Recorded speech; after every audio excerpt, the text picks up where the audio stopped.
Hey guys, Darren here. Welcome to Mayhem Country Living. Hope you guys are doing well wherever it is that you are. Yes, I am the guy from the internet. I'm going to show you what we're working on today.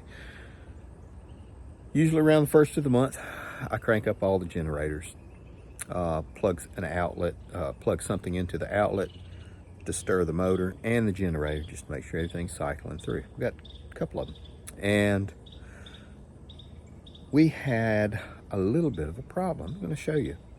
Good maintenance, change the oil, fresh fuel, and all that good stuff. But hang on, more to come. Okay, guys, this is our Generac and 3300 Surge. Works great.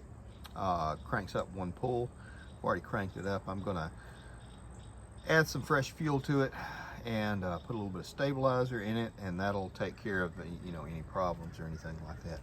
This is my I'll go ahead.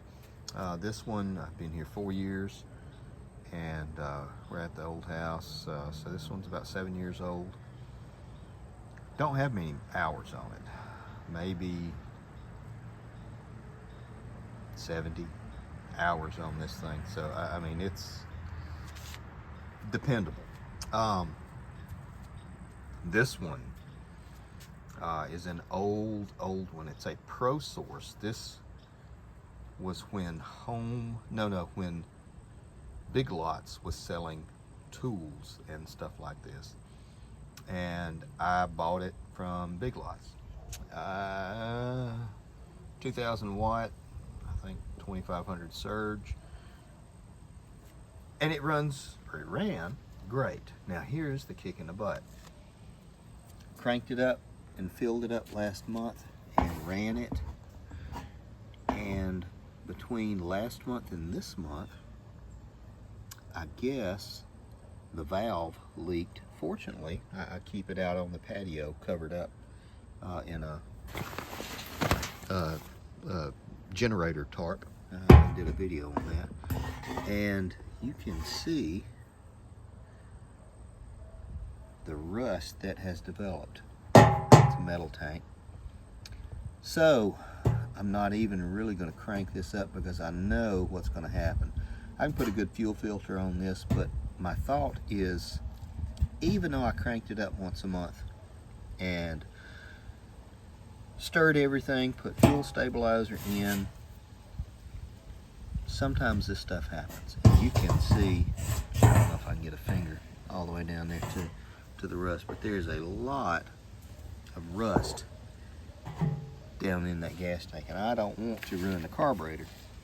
So what we're going to do, I'm going to take this thing off. I'm not going to coat the tank or anything like that. I'm just going to get from somewhere, a poly tank,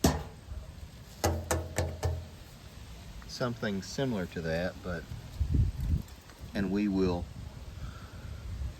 redo it. Actually, two things I could do. I could convert it over to propane, which probably, since I've got to take the top off, I'll probably go ahead and convert it over to a dual fuel,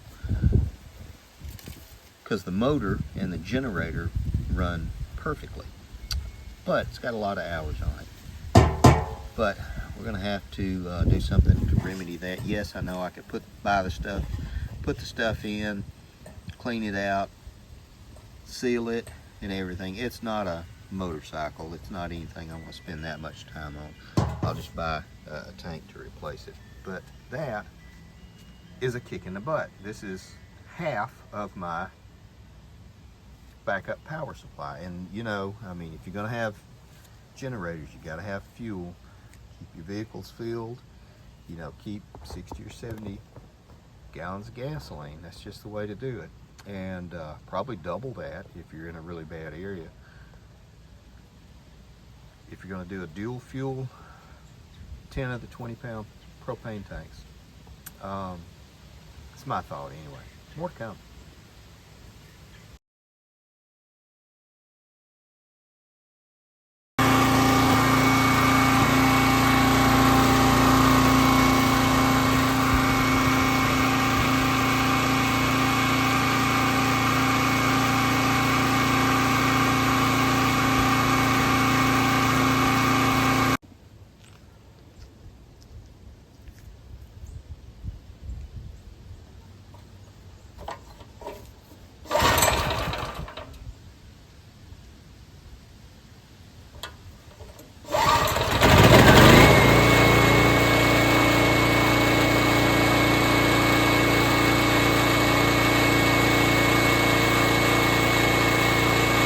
Okay guys, all that to say this, sometimes you do all the right stuff.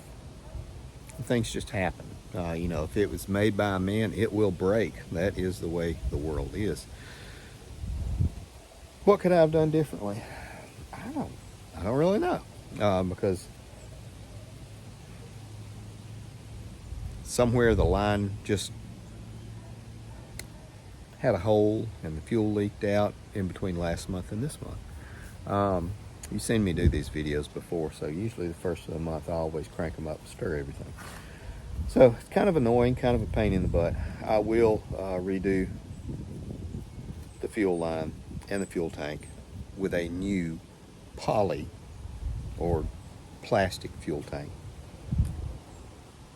and a very good inline fuel filter.